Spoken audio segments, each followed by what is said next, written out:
Mr Fussy by Roger Hargreaves. Mr Fussy was fussy about everything.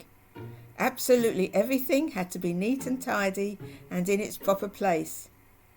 Mr Fussy spent all day and every day rearranging his furniture and making sure the flowers grew in a straight line in his garden, and trying to find specks of dust where there couldn't possibly be specks of dust, because he spent all his time making sure there weren't any specks of dust. One fine morning, Mr Fussy was having breakfast. He was very fussy about what he ate. He opened the marmalade pot. "Ugh!" he exclaimed, "it's got bits in it." And he spent the rest of the morning separating the bits from the marmalade, or, if you prefer, the marmalade from the bits. Fussy old Fastpot, people used to call him. Then Mr Fussy went out into his garden and spent the rest of the day straightening out all the blades of grass on his lawn. Fussy old Fastpot. That evening, Mr Fussy was in his kitchen, ironing his shoelaces, when he heard a crash outside. "What's to do?" he murmured to himself, and hurried outside to investigate. There, with a broken garden gate in one hand, an old battered suitcase in the other, and a sheepish grin on his face, stood an untidy person. Mr Clumsy. "Whoops," he said, holding up the garden gate. "It came off in my hand." "Who?" spluttered Mr Fussy, looking in horror at his garden gate. "Are you?" "I'm Mr Clumsy," replied the untidy person, grinning, and he stepped forward to shake Mr Fussy's hand, but tripped over and fell on the lawn. "My grass!" cried Mr Fussy. "My straight grass! You've bent it!" And he got down on his hands and knees and started straightening the grass. "But who are you?" he asked over his shoulder, "and why are you here?" "I'm your cousin," replied Mr Clumsy. "Your long-lost cousin from Australia. I've come to visit." "Aren't you pleased to see me?" continued Mr Clumsy cheerfully, knocking over a flower or two as he got up, and picked up his suitcase, knocking over another flower or two, or three. Mr Fussy quite obviously wasn't pleased to see him. "You'd better come in," he muttered.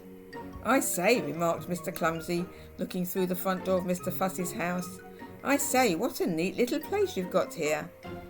And he stepped inside and tripped over his shoelaces, he often does, and knocked over a chair and dropped his suitcase and fell in an untidy heap on the floor. "Whoops," he said. Mr Fussy shut his eyes and heaved a sigh and groaned silently to himself. Later that evening, after Mr Fussy had cooked them a meal, and after Mr Clumsy had helped with the washing up, 2 broken plates, they sat down to talk. Mr Fussy sat, as he always did, in a neat and tidy fashion. Mr Clumsy sat, as he always did, in a not so neat and tidy fashion. "How long are you staying?" asked Mr Fussy. "Oh, I don't know," grinned Mr Clumsy. "A few days, a week, a year. I haven't decided." When he awoke in the morning, Mr Fussy jumped out of bed and went into his bathroom. "Oh no!" he gasped. "Oh no!" Oh yes, Mr Clumsy had been there before him. The towels lay in a heap on the floor. The bath was full of water. There were pools of water all over the bathroom floor, and half a tube of toothpaste.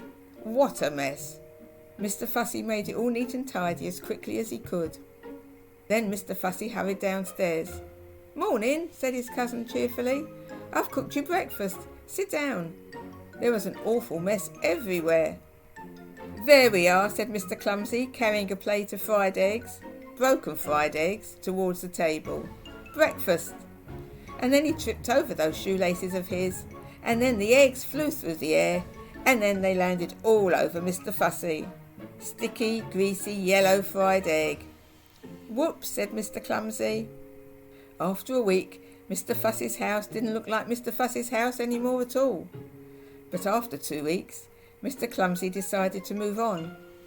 "Thank you for having me," he said to Mr Fussy. "It was very nice to see you," replied Mr Fussy politely.